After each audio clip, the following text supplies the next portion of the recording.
ஆட்சி காப்பாத்து பக்தி சேனல்களுக்கு ரசிகப்பிரியா லலிதாவின் அன்பு வணக்கங்கள் மற்றும் நமஸ்காரங்கள். இன்றைய தினம் மாசி மகம், அதனோட சிறப்புகள், மாசி மகம்னா என்ன அப்படிங்கிறத பத்தி முதல்ல பார்த்துடலாம். மாசி மகம் அப்படிங்கிறது ஒரு சாதாரண விஷயமே இல்லை. நம்மளோட இந்து சனாதன தர்மப்படி பார்த்தோம் அப்படின்னா எல்லாமே நம்மளுக்கு பிரம்மாண்டம் பிரம்மாண்டம் அப்படின்னு சொல்லி பிரம்மாண்டமா தான் கொடுத்துருக்காங்க. இதுல மாசி மகம் அந்த பிரம்மாண்டத்தை பத்தி தான் நம்ம பார்க்க போறோம். முதல்ல மாசி மகம்னா என்ன அப்படிங்கிறத நம்ம தெரிஞ்சுப்போம். மாசி மாதம் அப்படிங்கிறது நம்மளுக்கு நல்லாவே தெரியும். தமிழ் மாதங்கள்ல 11வது மாதம் அப்படின்னு. மக நட்சத்திரம் அப்படிங்கிறது நம்மளுக்கு 27 நட்சத்திரங்கள் இருக்கு. அந்த 27 நட்சத்திரங்கள்ல இது 10வது நட்சத்திரம் அப்படின்னு சொல்றோம். இந்த 10வது நட்சத்திரம் அதாவது இந்த மக நட்சத்திரம் மாசி மாதத்துல பௌர்ணமி திதியில சேரும்போது அந்த மாசி மகம் அப்படிங்கிற அந்த நாளை நம்ம ரொம்ப சாதாரண நிலையிலாம் கொண்டாடல. கோவிலா நம்ம பார்த்தோம் அப்படின்னா அனைவரும் சேர்ந்து அப்படின்னு சொல்லணும். இதை மட்டும் நம்ம அடிக்கோடிட்டு அப்படின்னு சொல்லிக்கணும். கண்டிப்பாக நம்மளோட மாசி மகம்னா என்ன அப்படிங்கிற இந்த அறிவியல் பூர்வமான விஷயத்தை நம்ம முதல்ல புரிஞ்சுக்கணும். ஒரு மாசமும் பார்த்தோம் அப்படின்னு கேட்டோம்னா 12 மாதங்கள். இந்த 12 மாதங்கள்லயும் சூரியன் ஒரு ராசிலியா பிரவேசிக்கிற நாள் அப்படின்னு சொல்றோம். சித்திரை மேசம், வைகாசி ரிஷபம், ஆனி மிதுனம், ஆடி கடகம், ஆவணி சிம்மம், புரட்டாசி கன்னி, ஐப்பசி துலாம், கார்த்திகை விருச்சிகம், மார்கழி தனுசு, தை மகரம், மாசி கும்பம், பங்குனி மீனம் அப்படின்னு ரொம்ப அழகா இந்த 12 மாசத்தையும் உள்ள கொண்டு வந்துட்டாங்க. இதுல ஒரு மாசத்துலயும் பார்த்தோம் அப்படின்னா சூரியன் பிரவேசிக்கும் போது அவருக்கு 7ஆம் இடம், அதுலதான் சந்திரன் வரணும். அந்த சந்திரன் பௌர்ணமி தினத்துல அப்படி உள்ள வருவாரு. அப்போ 2 பேரும் என்ன பண்ணுவாங்க, சந்திப்பாங்க இல்லையா? அந்த பௌர்ணமி நாள் அப்படிங்கிறது 2 பேரும் சந்திக்கிற நாள் தானே. அப்போ அந்த நாளை தான் நம்ம என்ன பண்றோம் அப்படின்னா ஒரு மாசத்துன்னு பார்த்தோம்னா சித்திரை மாசத்துல உள்ள பௌர்ணமி சித்ரா பௌர்ணமின்னு ஆரம்பிச்சிடும். அதே மாதிரி வைகாசி விசாகம் அப்படின்னு இப்படி ஒரு மாசம். இப்ப நம்ம தை மாசத்தை பார்த்தோம் அப்படின்னு சொன்னா தைப்பூசத்தன்னைக்கு அழகா அந்த பௌர்ணமி உள்ளுக்குள்ள வந்தது. இப்போ இந்த மாசி மாசத்துல இந்த மக நட்சத்திரம் உள்ளுக்குள்ள வருது. இந்த மக நட்சத்திரம் வரும்போது இந்த பௌர்ணமி உள்ளுக்குள்ள வரணும். சில சமயங்கள்ல என்ன பிரச்சனை ஆகும்னா இந்த திதிகள் முன்ன பின்ன கொஞ்சம் அப்படி இப்படி போறதுக்கு நிறைய சான்சஸ் இருக்கு அப்படின்னு சொல்லலாம். இந்த மாசி மகம் அப்படி இந்த மக நட்சத்திரத்துல பார்த்தோம் அப்படின்னா இந்த சிம்ம ராசிக்கு மொத்தம் 3 நட்சத்திரம் இருக்கு. ஒண்ணு மகம், பூரம், அப்புறம் உத்திரம். அதுல இந்த மகத்துக்கு மட்டும் எடுத்துட்டோம் அப்படின்னா கிட்டத்தட்ட ஒரு 2.25 நாள் தான். இந்த 3 நாள்ல 3த்தையும் பார்த்தோம்னா 2.25 நாள்ல மட்டும்தான் இந்த சூரியன் நேர சந்திரனை பார்க்கக்கூடிய அந்த தருணம். அதுல அந்த மக நட்சத்திரத்துல பார்த்தோம்னா பௌர்ணமி ஏன் சேர்ந்து வருதுன்னு சொல்லணும்னா இந்த சூரியனோட கிரணங்கள் அப்படியே முழுக்க என்ன ஆயிடுது அப்படின்னா அந்த சந்திரனோட பகுதியில முழுக்க விழும்போதுதான் நம்மளுக்கு பௌர்ணமி அப்படின்னு சொல்றோம். இது ஒரு மாசம் நடக்குது. இதுல இப்போ இந்த மாசி மாதத்துல இந்த மக நட்சத்திரத்துல அழகா அந்த முழு நிலவு அப்படிங்கும் போது அது சூரியனோட சக்தியை அப்படியே உள்ள வாங்கிதான் நம்மளுக்கு மாசி மகம் அப்படிங்கிற ஒரு பெரிய ஒரு மகத்தான ஒரு நாளை நம்மளுக்கு கொடுக்கறது. இதுதான் அறிவியல் பூர்வமான உண்மை. மாசி மகம் அப்படின்னு சொன்னோடனே இதோட முக்கியத்துவம் தீர்த்தவாரி அப்படிங்கிறது தான். எல்லா கோயில்கள்லயும் பார்த்தோம் அப்படின்னா இறைவனை நம்ம எப்படி நம்ம முழுக்காடு அப்படின்னு சொல்றோமோ அவர் திருமுழுக்காடு அப்படிங்கிறதுனால கோவில் குளங்கள் இல்லைன்னா அந்த கோவிலை ஒட்டி இருக்கிற கடற்கரை பகுதிகள் இதெல்லாம் பார்த்தோம் அப்படின்னா அதுலதான் திருமுழுக்காடல் பண்ணி அந்த தீர்த்த வாரியோட சேர்ந்து மக்களும் நீராடிதான் நாளைக்கு இந்த மாசி மகம் அப்படிங்கிற இந்த மிகப்பெரிய ஒரு தினத்தை கொண்டாடுவாங்க. அதனாலதான் சொன்னேன் கோடி வாழ்ந்தால் கோடி நன்மை அப்படிங்கிறது இது ஒருத்தர் 2 பேர் ஏதோ வீட்டுல பூஜை பண்ணோம் விரதம் இருந்தோம் அப்படிங்கிறத தாண்டி ஒரு பெரிய நீராடல் அப்படிங்கறத சொல்றதுக்கு அதை பத்தி பேசும்போதே ரொம்ப அழகா வருண பகவான் வந்துட்டாரு. சும்மா சூப்பரா மழை பெய்ஞ்சிட்டு இருக்கு வெளியில. இது ஒரு பக்கம். இப்போ மாசி மகத்துக்குள்ள நம்ம வருவோம். இப்ப மாசி மகம் ஏன் அறிவியல் பூர்வம் முதல்ல பாத்துடலாம். அதுக்கப்புறமா இதை எப்படி ஆன்மீகத்தோட இணைச்சு பார்க்கணும் அப்படிங்கிறத பாத்துருவோம். முதல்ல மாசி மகம் அப்படிங்கறத அதாவது மகர ராசி அப்படின்னு சொல்றோம் இல்லையா? அதுல சூரியன் உள்ள நுழையிறாரு. அதனால சூரியனை நம்ம எப்பவுமே என்ன சொல்றோம்னா ஆத்மகாரகன் அப்படின்னு சொல்றது, பித்ருக்காரகன் அப்படின்னு. சோ ஆண் தத்துவம். அதே மாதிரி இது மக நட்சத்திரம் அப்படிங்கிறது கேதுவோட நட்சத்திரத்துல சிம்ம ராசிக்குள்ள அழகா சந்திரன் உள்ளுக்குள்ள போறாரு. பௌர்ணமி திதி அழகா அந்த பௌர்ணமி திதி வழியா உள்ள போறது. சோ சந்திரன் நம்ம என்ன சொல்லுவோம் அப்படின்னு சொன்னோம்னா மாத்ருக்காரகன் அப்படின்னு சொல்லுவோம். சோ இவர் உடல் அதாவது ஆத்மகாரகன் அப்படிங்கும்போது உடல் சார்ந்த விஷயம். சந்திரன் அப்படிங்கும்போது மனசு சார்ந்த விஷயம். இது ரெண்டும் ஒன்னா சேரணும். இந்த ரெண்டும் ஒன்னா சேரும் போது அந்த மக நட்சத்திரத்துக்குள்ள நுழையிறது.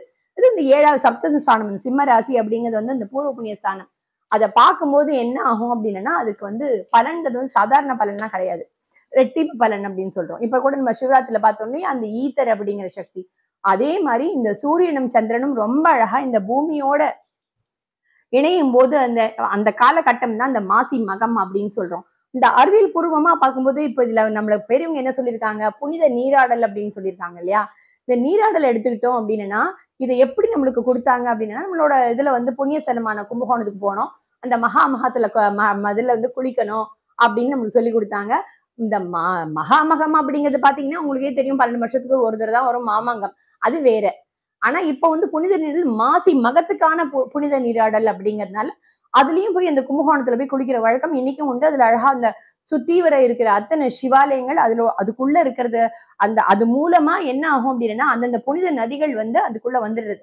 அந்த நதியில வந்து நம்ம நீராடுறோம் அப்படின்னு சொல்றோம். சோ இந்த இதுக்கு முன்னாடி இருக்கிற அந்த ஆன்மீக வழியா பாத்தீங்க அப்படின்னாலும் ஒரு அது உயிர் சக்தி இருக்கு இல்லையா.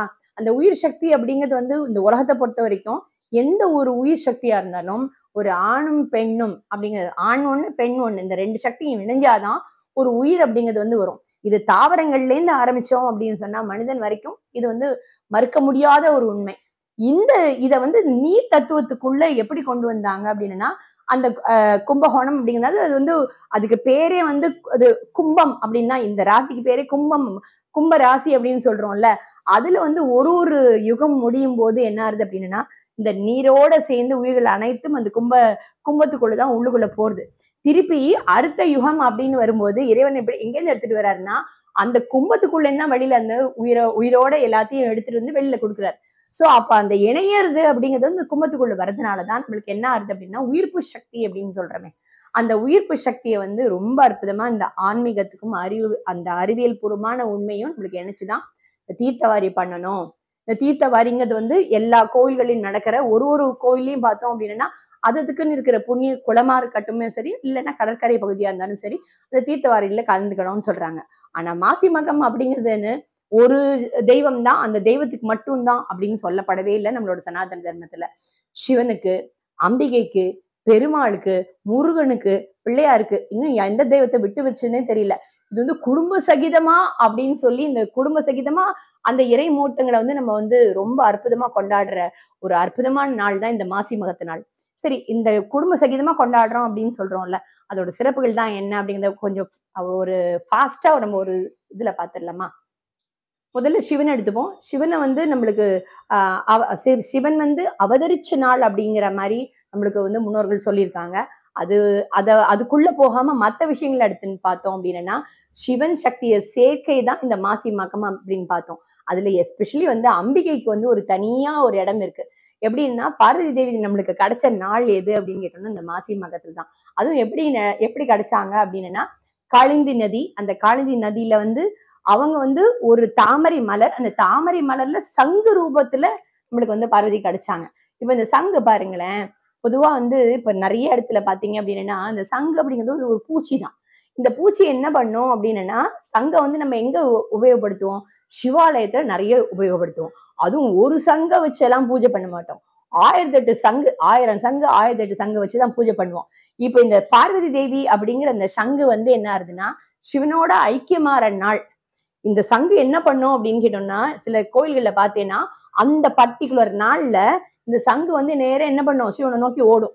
அதுக்கு யாரு சொல்லி கொடுத்தா சிவனை நோக்கி போகணும் அப்படின்னு நீங்க நிறைய வந்து இப்ப நம்ம இந்த வாட்ஸ்அப்ல எல்லாம் பாத்தீங்க அப்படின்னா இந்த மாதிரி வந்து சங்கு வந்து எப்படி வந்து அந்த ஈசனை வந்து தரிசித்தது அப்படின்லாம் வந்து எடுத்து போடுறாங்க. நீங்க கொஞ்சம் அந்த வழியில வந்து தேடி பாத்தீங்கன்னா கண்டிப்பா அது கிடைக்கும்.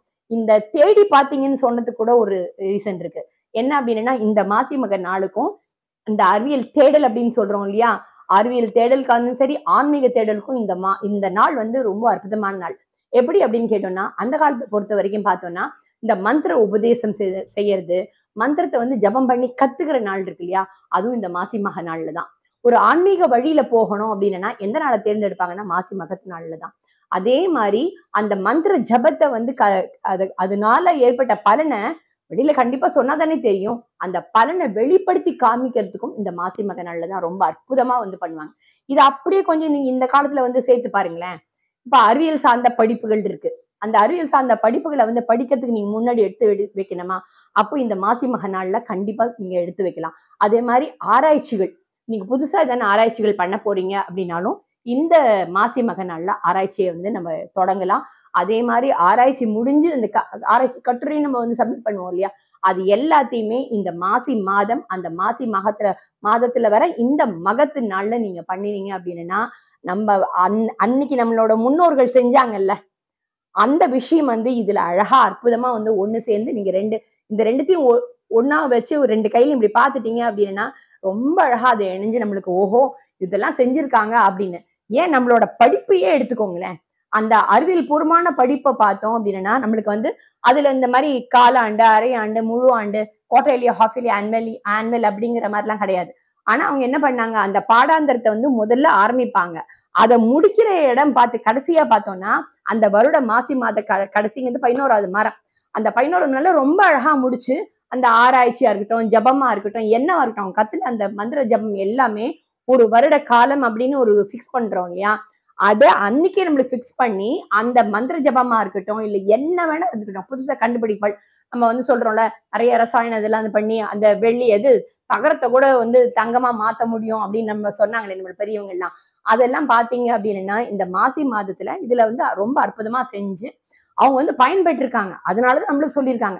அதனாலதான் நாம வந்து என்ன பண்றோம், இப்ப பாருங்க இந்த இந்த நாள்ல வந்து புனித நீராடல்னு சொன்னோம் இல்லையா, 144 வருஷம் கழிச்சு அந்த பெரிய அந்த கும்பமேளாவுக்கு போயிருக்கோம். இப்போ வந்து என்ன சொல்றோம், தீர்த்தவாரின்னு சொல்றோம். அந்த தீர்த்தவாரி எப்படி வந்து அறிவியலோட இணைஞ்சு போச்சு அப்படிங்கிறதையும் நம்ம பார்த்துட்டோம். அதே மாதிரிதான் இந்த கல்வி அப்படிங்கிறத பார்த்தோம்னா அந்த காலத்து கல்வியா இருந்தாலும் சரி, இந்த காலத்து கல்வியா இருந்தாலும் சரி, அதை முறைப்படி எப்படி கொண்டு வரணும்னு சொல்லி கொடுத்த அற்புதமான ஒரு விஷயம் எது அப்படின்னா உங்களோட தமிழ் மாதங்களும், அதுலயும் இந்த குறிப்பிட்ட இந்த மாசி மாதம் இப்ப வரப்போறது இல்லையா, ஆல்ரெடியே வந்து நீங்க பாத்தீங்க அப்படின்னா 12th எக்ஸாம் ஆரம்பிச்சாச்சு. அந்த வருடாந்திர படிப்பு அப்படிங்கிறது முடிய போகுது. அதே மாதிரி எல்லா காலேஜ் எடுத்தீங்க அப்படின்னா செமஸ்டர் வந்து ஃபைனல் செமஸ்டர்ல நிக்கிறாங்க எல்லாருமே. இந்த மார்ச் ஏப்ரல்ல முடிஞ்சு அவங்கவுங்க அந்த டிகிரியை முடிச்சுட்டு போறவங்களா கூட இருப்பாங்க. ரொம்ப அழகா, எத்தனை அழகான ஒரு ஒற்றுமை பாருங்களேன். நாம வந்து அறிவியல் பூர்வமா நம்ம உள்ளுக்குள்ள தேட ஆரம்பிச்சிட்டோம் அப்படின்னா அந்த ஆன்மீகத்துக்குள்ள கண்டிப்பா நம்ம வந்துருவோம். இப்ப அடுத்தாப்புல பார்த்தோம்னா முருகனுக்கு வரலாம். இந்த முருகனுக்கு எடுத்துட்டீங்க அப்படின்னு கேட்டோம்னா நம்மளோட தமிழ் கடவுளான முருகன் வந்து அவருடைய அப்பாவான சிவனுக்கு வந்து உபதேசம் பண்ணின நாள் வந்து சுவாமி மலையில பண்ணார் இல்லையா, ஓம்கார மந்திரத்தை எடுத்து உபதேசம் பண்ண நாள், அந்த நாளும் வந்து இந்த மாசி மகத்த நாள்ல தான். அதே மாதிரி அடுத்தது பிள்ளையார் எடுத்துப்போம். பிள்ளையார் எடுத்துட்டோம் அப்படின்னா வருஷத்துல வந்து இந்த 2 சதுர்த்தி, சங்கடக சதுர்த்தி வந்து 2 சதுர்த்தி வந்து ரொம்ப முக்கியமானது. ஒண்ணு வந்து அந்த ஆவணியார் புரட்டாசியில வர அவரோட பிறந்த நாள் அப்படின்னு சொல்றோம். இந்த மாசி மாத சங்கட சதுர்த்தியும் பார்த்தோம் அப்படின்னா ரொம்பவே சிறப்பு வாய்ந்தது. அது இப்பதான் முடிஞ்சு போச்சு. இதுக்கு அடுத்தது அம்பிகைக்கும் சொல்லியாச்சு, சிவனுக்கும் சொல்லியாச்சு. பெருமாள் நம்மளுக்கு வந்து அவதார புருஷனா நம்மளுக்கு கிடைச்ச நாளுமே பார்த்தோம் அப்படின்னா வைணவத்துல என்ன சொல்றாங்க அப்படின்னா அதுவும் இந்த மாசி மகத்து நாள்ல அப்படின்னு தான் சொல்றாங்க. குலசேகர ஆழ்வார் அவதரித்த நாளும் இந்த மாசி மகம் தான். இப்படி நம்ம எடுத்துட்டே போனோம்னு சொல்லிச்சுக்கோங்களேன், மாசி மகத்துக்கு வந்து பெரிய புராணம் அப்படிங்கறது வந்து சாதாரண புராணம் கிடையாது, பெரிய புராணமா நம்ம சொல்லிட்டே போலாம். நாம வந்து என்ன பண்ணலாம் இந்த மாசி மகத்து நாள்ல, எப்படியெல்லாம் நான் வந்து நம்மளை தயார்படுத்திக்கலாம், இதை எப்படி கொண்டாடலாம் அப்படின்னு முதல்ல வந்து நம்மளுக்கு வந்து சொல்லி கொடுக்கறது என்ன அப்படின்னு கேட்டோம்னா அன்னதானம். தானம் அப்படிங்கிறது வந்து நம்ம நிறைய செய்வோம் இல்லையா, அந்த அன்னதானத்துக்கு உண்டான சிறப்பை வந்து அடித்தளமா போட்டு நாளையில இருந்து நீங்க அன்னதானம் பண்றது அப்படின்னு வச்சிருந்தீங்க அப்படின்னா கண்டிப்பா நம்ம வந்து அன்னதானம் பண்ண பண்ண பண்ண பண்ண உலகம் வந்து செழிப்படையும். இது வந்து தனிப்பட்ட முறையா எனக்கு என்னோட குடும்பம் நல்லா இருக்கணும் அப்படிங்கிறது கிடையாது. கண்டிப்பா நம்ம அன்னதானம்ங்கிறது வந்து எந்த ஒரு அதாவது பசித்தவனுக்கு ஒரு பிடி சோறு அப்படின்னு வந்து திருமூலர் சொன்னாரு இல்லையா, அந்த ஒரு கைப்பிடி சோறு இருந்தெடுத்து அப்படின்னு கேட்டோம்னா நம்மளுக்கு வந்து இந்த தவறுகள் எதுவுமே சுத்தி வர நடக்காது. ரொம்ப சுபிக்ஷமா இருக்கும். ஒருத்தருக்கு வேண்டியது என்னது, உண்ண உணவு, உடுக்க உடை, இருக்க இடம், இந்த 3 மட்டும்தான். இந்த 3 ஒருத்தர் கிடைச்சிடுது அப்படின்னா அந்த தவறுகள் அப்படிங்கிறது ஆட்டோமேட்டிக்கா குறைஞ்சு போயிடும்ல. அதுக்கு வந்து இந்த மாசி மகத்து நாள்ல ரொம்ப அற்புதமா சொன்னதுதான் அந்த அன்னதானம். மாசி மகத்தன்னைக்கு காத்தால ஏந்து பொதுவா வந்து விரதம் இருக்கிறது அப்படிம்பாங்க. இதுக்கும் வந்து நம்ம என்ன பண்ணலாம்னா நம்ம வந்து கலசம் வச்செல்லாம் முறைப்படி விரதம் அப்படின்னு என்ன கேட்டீங்க அப்படின்னா ஒரு நாளுமே நம்ம குளிக்கும் போது நம்மளோட பெரியவர்கள் என்ன பண்ணுவாங்க, கங்கை செயமுனே செய்வ கோதாவரி சரஸ்வதி நர்மதே சிந்து காவேரி ஜலேஸ்மின் சந்நிதம் குரு அப்படின்ட்டுருவாங்க. நம்மளால இந்த சென்னை மாதிரி இருக்கிற அந்த பெரிய மாநகர்ல வந்து நம்ம வந்து எதை தேடிட்டு போக முடியும், கடலை தேடிட்டு போறோமா, இல்ல எந்த இடத்துல தீர்த்தவாத்தி நடக்கிறது, எந்த இடத்துல வந்து சுவாமி வந்து எந்த குளத்துக்கு வராரு அப்படிங்கறத நம்மளால கண்டுபிடிக்கவும் முடியாது. அதை பரிமாறிக்கிற நிலைமையிலும் நம்ம இல்ல. அதனால நம்ம என்ன பண்ணலாம் அப்படின்னு கேட்டோம்னா, கங்கை ஜலம்ங்கிறது வந்து எல்லா இடத்துலயும் கிடைக்கிறது. அதை வாங்கின்னு வந்து நம்ம குடிக்கிற நீரோட அதை கலந்துட்டு அதை நம்ம வந்து ஸ்நானம் பண்ணும்போது இந்த ஸ்லோகத்தை சொல்லிக்கலாம். அம்மா, இந்த 12 நதிகள், புண்ணிய நதிகள் இருக்கு இல்லையா, கங்கேச்ச யமுனே செய்வ கோதாவரி சரஸ்வதி நர்மதே சிந்து காவேரி ஜலேஸ்மின், இந்த நீர்ல வந்து சந்நிதம் குரு வரட்டும், எல்லா தீர்த்தங்களும் நான் குளிக்கிற இந்த நீர்ல வந்து ஐக்கியமாகட்டும். இந்த நீரை வந்து நான் குளிக்கிறதுனால என்னோட உடல் மற்றும் ஆன்மா இருக்கு இல்லையா, அது சுத்தமா ஆயிடுத்து அப்படின்னு கேட்டோம்னா நான் கண்டிப்பா நல்லவளாயிடுவேன். நம்ம ஒவ்வொருத்தருமே நம்ம என்ன பண்ணுவோம், தூய்மைக்காக தானே இத்தனையும் பாடுறோம். நான் நல்லவனா இருக்கணும், நிறைய பைசா சம்பாதிக்கணும் அப்படிங்கிறத விட நம்ம ஒருத்தரும் நல்லவங்களா இருக்கணும் அப்படிங்கிறதுக்கு தான் நம்ம பாடுபடுறோம் இல்லையா. தவறுகள் செய்யக்கூடாது, நம்ம நல்லபடியா இருக்கணும் அப்படிங்கிறதுக்கு ஒரு அற்புதமான நாள் தான் இந்த மாசி மக நாள். அந்த நாளை நம்ம எல்லாரும் அப்படியே கெட்டியமா பிடிச்சு, அந்த சீரும் சிறப்பமா ஒரு கோயிலையும் எப்படி வந்து அதை எடுத்து நம்மளுக்கு சொல்லி கொடுத்தாங்களோ அதே வழியில நாமளும் கொண்டாடணும்.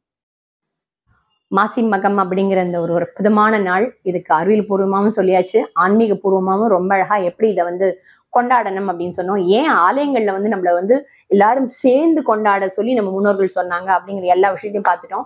புனித நீராடல்னு பார்த்தோம். அப்புறமா அதுக்கப்புறம் பார்த்தோம் அப்படின்னா கல்வி சம்பந்தமான விஷயங்கள், ஆராய்ச்சிகள் பார்த்தோம். எல்லாத்தையும் எப்படி நம்ம வந்து அதை அணுகணும் அப்படிங்கிற விஷயத்தையும் நம்ம பார்த்துக்கிட்டோம். இது எல்லாத்தையும் பார்க்கும்போது இப்ப அறிவியல் பூர்வமா பார்த்தோம் அப்படின்னு சொல்றோம். இத்தனை விஷயங்களையும் நீங்க வந்து தெரிஞ்சுட்டு இருப்பீங்க. இப்போ தெரிஞ்சுக்கிட்டும் போது சம்பிரதாயப்படி தானே எல்லாமே போறோம். அதே மாதிரி பார்த்தோம் அப்படின்னா இப்ப நம்ம வந்து பக்தி சேனல் அப்படின்னு எடுத்தோம்னா இந்த யூடியூபுக்குன்னு சில சம்பிரதாயங்கள் இருக்கு இல்லையா. அது என்ன சம்பிரதாயமா இருக்கும்? முதல்ல 3 தான். லைக் பண்ணுங்க, ஷேர் பண்ணுங்க, அதே மாதிரி சப்ஸ்கிரைப் பண்ணுங்கன்னு சொல்றாங்க. அந்த 3 சம்பிரதாயத்துல முதல் சம்பிரதாயம் பாருங்களேன். முதல்ல சப்ஸ்கிரைப் அப்படிங்கிறது வந்து நாம வந்து அதை வந்து முதல்ல உள்ளுக்குள்ள வாங்கிக்கணும், நம்மளோடதான் ஆக்கிக்கணும். அதுக்கப்புறமா அதை என்ன பண்ணணும், விரும்பணும். அதை கடைபிடிக்கிறதுக்கு நாம அதை தெரிஞ்சுக்கணும் இல்லையா. அப்ப கண்டிப்பா லைக் பண்ணி தான் ஆகணும். அதே மாதிரி ஷேர் அப்படிங்கிறத நம்ம வாங்கின விஷயத்த நம்ம மட்டும் வச்சுக்கூடாது இல்ல. 3வது விஷயமா அந்த சம்பிரதாயமா அதை எடுத்துட்டு வரேன்.